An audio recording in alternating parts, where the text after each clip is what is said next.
में सभी लोगों का हार्दिक स्वागत है। आज श्रीमद् भागवत गीता को शुरू करते हैं, इसका अध्ययन करते हैं, देखते हैं गीता जी में क्या लिखा है। सबसे पहले तो गीता एक ऐसा ग्रंथ है जो स्वयं पद्मनाभ भगवान, पुराण पुरुषोत्तम, पतित पावन भगवान विष्णु के मुख से स्वयं निकला हुआ है। और दूसरी विशेषता गीता की यह है कि सारे उपनिषदों का सार है। जो उपनिषदों में कहा गया है, अलग अलग उपनिषदों में, वह सब गीता में भगवान के द्वारा जो है अर्जुन को युद्ध भूमि में कहा गया है। और इसकी विशेषता यही है कि सारे धर्म ग्रंथ जितने भी लिखे गए हैं वो सब आराम की स्थिति में लिखे गए हैं। किसी ने जंगल में उनको लिखा, किसी ने साधना काल में उसको लिखा, लेकिन एक धर्म ग्रंथ एक ऐसा ग्रंथ है जो सबसे दारुण समय होता है, युद्ध का समय होता है, जो कि कर्म का महान कर्म का समय होता है। उस समय पर जो है भगवान के द्वारा अपने जिज्ञासु शिष्य अर्जुन को यह ज्ञान दिया गया था। तो अगर इस आधार पर देखा जाए तो गीता जो ज्ञान है, ये ज्ञान संसार में प्रत्येक मनुष्य के लिए है। विद्यार्थी है, उसके लिए भी इस ज्ञान की अत्यंत आवश्यकता है। अगर कोई विद्यार्थी गीता के आदेश के अनुसार कर्म करेगा तो एक वो आदर्श विद्यार्थी बन जाएगा। कोई कर्मचारी गीता के उपदेश के अनुसार कार्य करेगा तो आदर्श कर्मचारी बन जाएगा। कोई गृहस्थी गीता के आदेश के अनुसार अपना धर्म निभाएगा तो आदर्श गृहस्थी कहलाएगा, बन जाएगा। तो गीता जो है कर्म करने का तरीका सिखाती है। कर्म करने का जो गुण है, एठम है, कर्म करने का जो तरीका है, वह जो है गीता ने सिखा रखा है। आइए ज़्यादा समय न लेकर के गीता के प्रथम अध्याय से हम शुरू करते हैं। देखें किस प्रकार से हमारा आगे को कार्यक्रम चलता है भगवत कृपा से।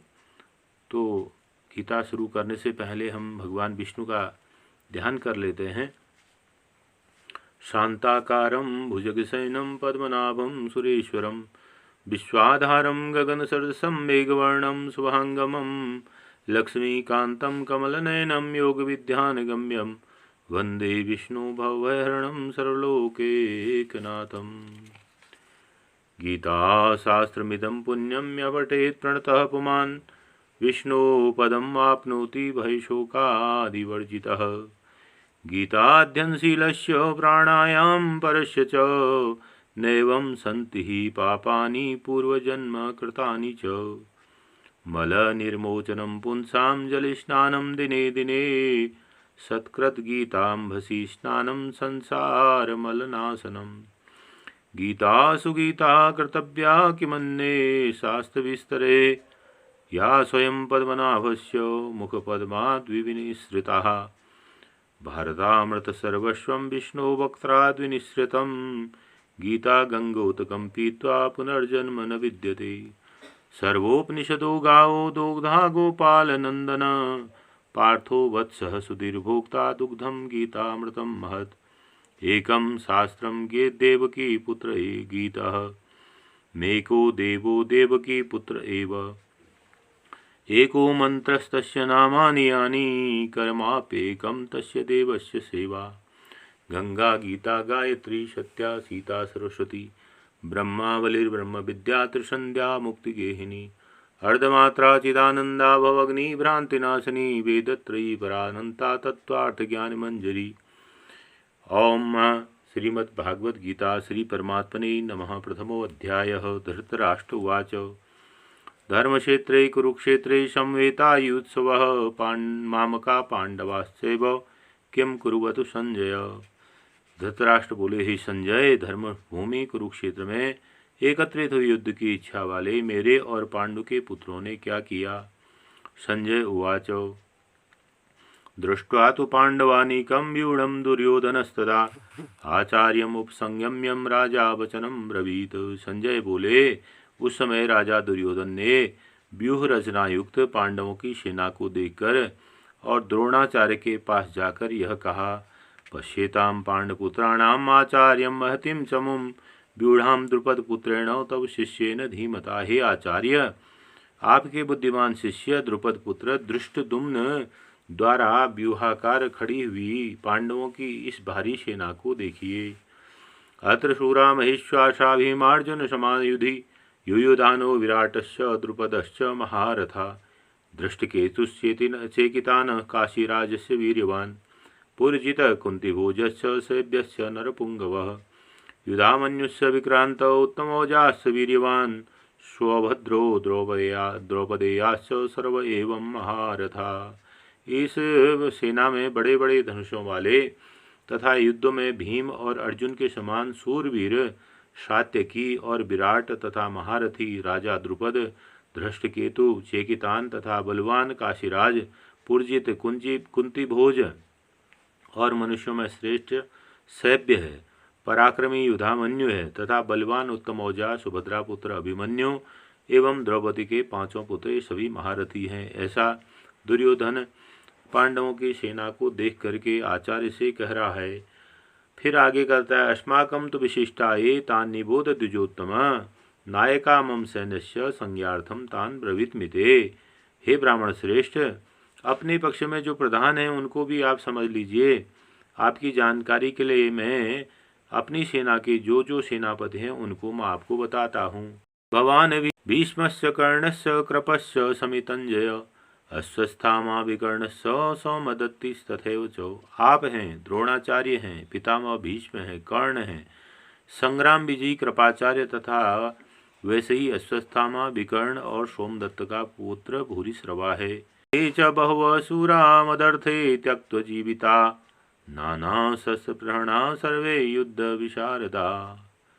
और भी मेरे लिए जीवन की आशा त्याग देने वाले बहुत से सूरवीर और अनेक प्रकार के शस्त्रास्त्रों से सुसज्जित और सब के सब युद्ध में चतुर हैं। इस प्रकार से अहंकारवश दुर्योधन अपनी सेना को बढ़ा चढ़ाकर कहता है और पांडवों की सेना को छोटा समझता है। क्या कहता है, अपर्याप्तम तदस्माकं बलम भीष्माभिरक्षितम पर्याप्तम त्विदमेतेषां बलम भीमाभिरक्षितम। भीष्म पिता द्वारा रक्षित हमारी सेना सब प्रकार से अजेय है और भीष्म द्वारा रक्षित इन लोगों की यह सेना जीतने में सुगम है। अयनेषु च सर्वेषु यथा भागम वसिताः भीष्ममेवाभिरक्ष्यन्तु भवन्तः सर्व एव हि। इसलिए सब मोर्चों पर अपनी अपनी जगह स्थित रहते हुए आप लोग सभी निसंदेह भीष्म पितामह की सब ओर से रक्षा करें। ऐसा दुर्योधन सभी लोगों को आदेश देता है। तस्य संजनयन् हर्षं कुरु वृद्ध पितामह सिंहनादम विनद्योच्चैः शंख दद्मो प्रतापवान। कौरवों में वृद्ध प्रतापी पितामह भीष्म ने उस दुर्योधन के हृदय में हर्ष उत्पन्न करते हुए उच्च स्वर से सिंह की दहाड़ के समान गरज कर शंख बजाया। ततः शंखस्य वीर्यस्य प्रणवानक गोमुखाः सह सेवाभ्यहन्तस्तशब्दस्तुमुलो भवत।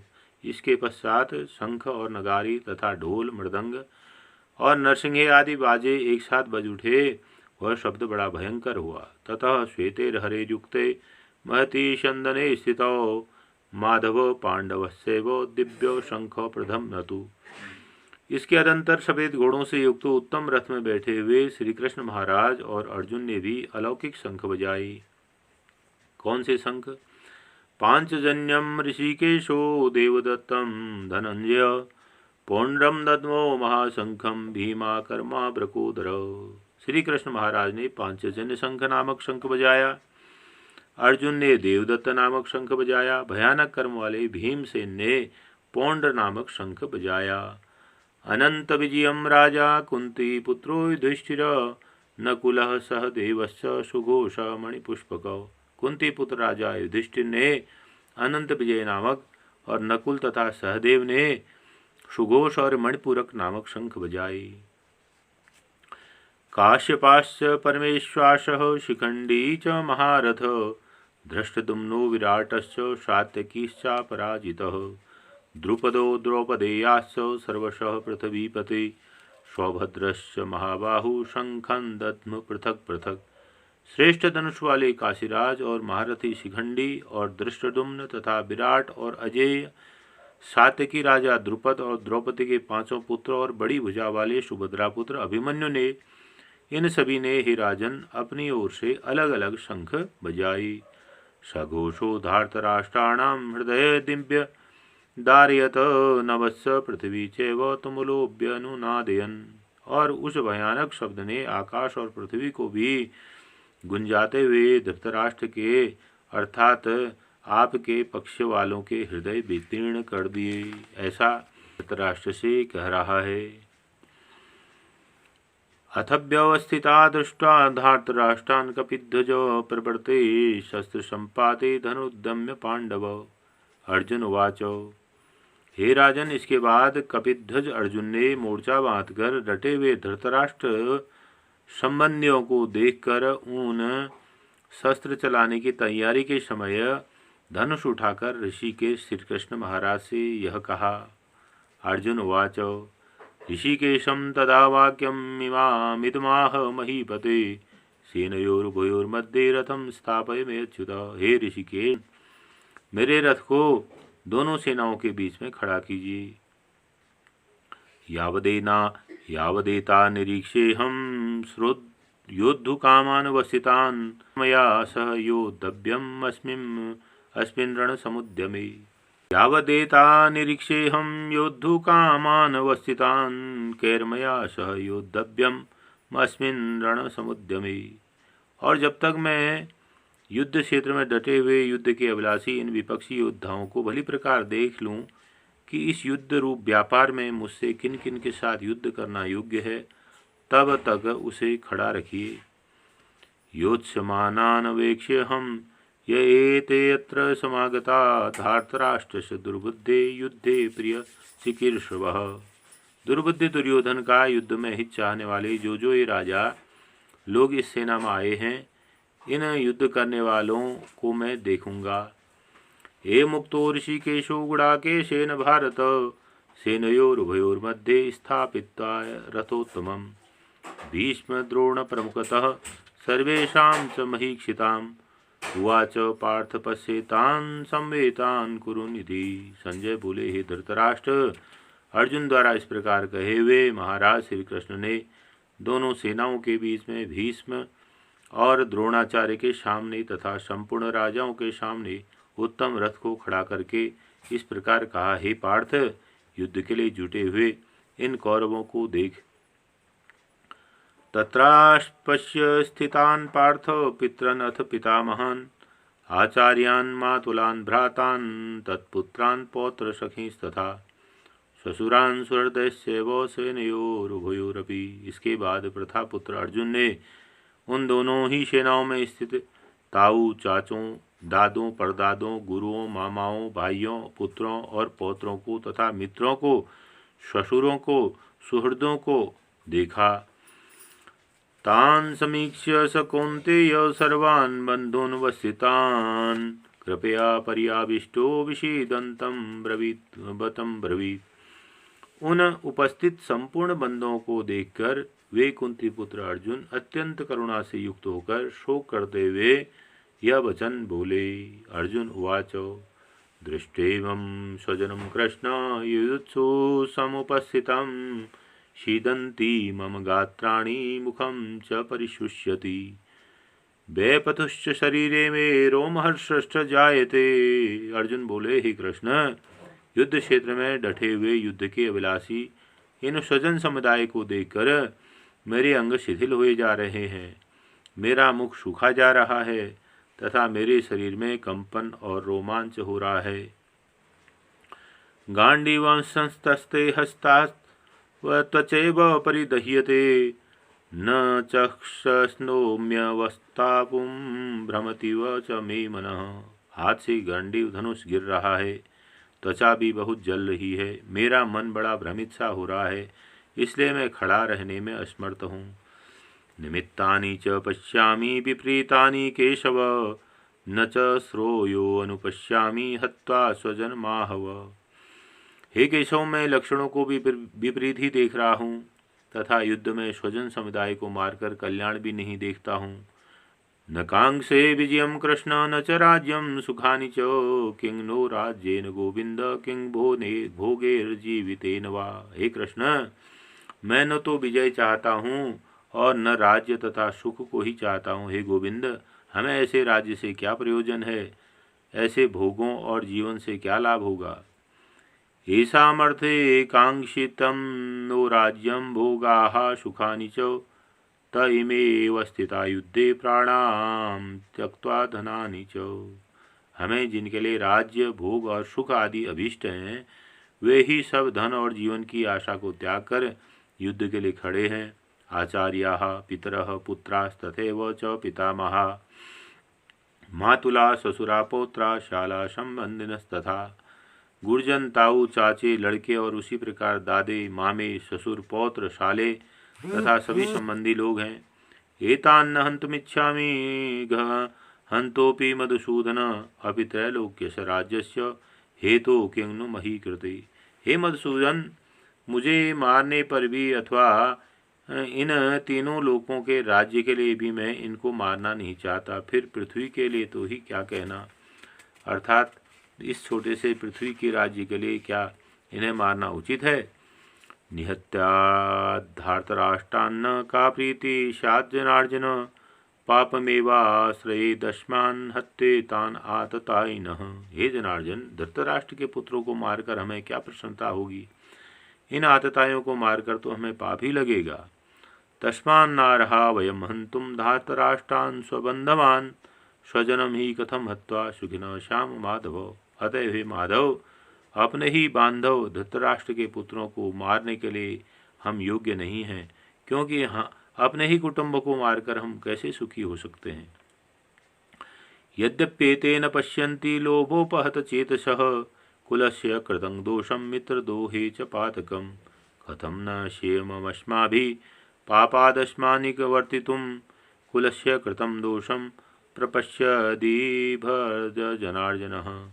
यद्यपि लोभ से भ्रष्ट चित्त हुए ये कुल के नाश से उत्पन्न दोष को और मित्र के विरोध करने में पाप को नहीं देखते हैं, तो भी हे जनार्दन, कुल के नाश से उत्पन्न दोषों को जानने वाले हम लोग को इस पाप से हटने के लिए विचार करना चाहिए कि नहीं करना चाहिए, ऐसे अर्जुन कह रहे हैं। कुलस्य प्रणश्यन्ति कुलधर्मा सनातनाः धर्मे नष्टे कुलम कृष्ण अधर्मोभिवत्युत। कुल के नाश से सनातन कुल धर्म नष्ट हो जाते हैं। धर्म के नाश हो जाने पर संपूर्ण कुल में पाप भी फैल जाता है। अधर्मा भी भवा कृष्ण प्रदुष्यन्ति कुलश्रियः श्रीषु दुष्टाशु वाषणेय जायते वर्णशंकर। हे कृष्ण, पाप के अधिक बढ़ जाने से कुल की स्त्रियां दूषित हो जाती हैं। हे वाषणेय, स्त्रियों के दूषित हो जाने पर वर्णशंकर उत्पन्न होता है। शंकरो नरका एव कुलघ्नानां कुलस्य च पतन्ति पितरो हेषां लुप्तपिंडोदक क्रिया। वर्णशंकर कुल घातियों को और कुल को नरक में ले जाने के लिए होता है। लुप्त हुई पिंड की और जल की क्रिया वाले अर्थात श्राद्ध और तर्पण से वंचित इनके पितर लोग भी अधोगति को प्राप्त होते हैं। दोषे रेते कुलघ्नानां वर्णसंकारकारके उत्साद्यन्ते जाति धर्मा कुल धर्माश्च शाश्वता। इन वर्ण संकर कारक दोषों से कुल घातियों के सनातन कुल धर्म और जाति धर्म नष्ट हो जाते हैं। उत्सन्न कुल धर्माणां मनुष्याणां जनार्दन नरके नियतं वासो भवतीत्यमनु सुश्रुम।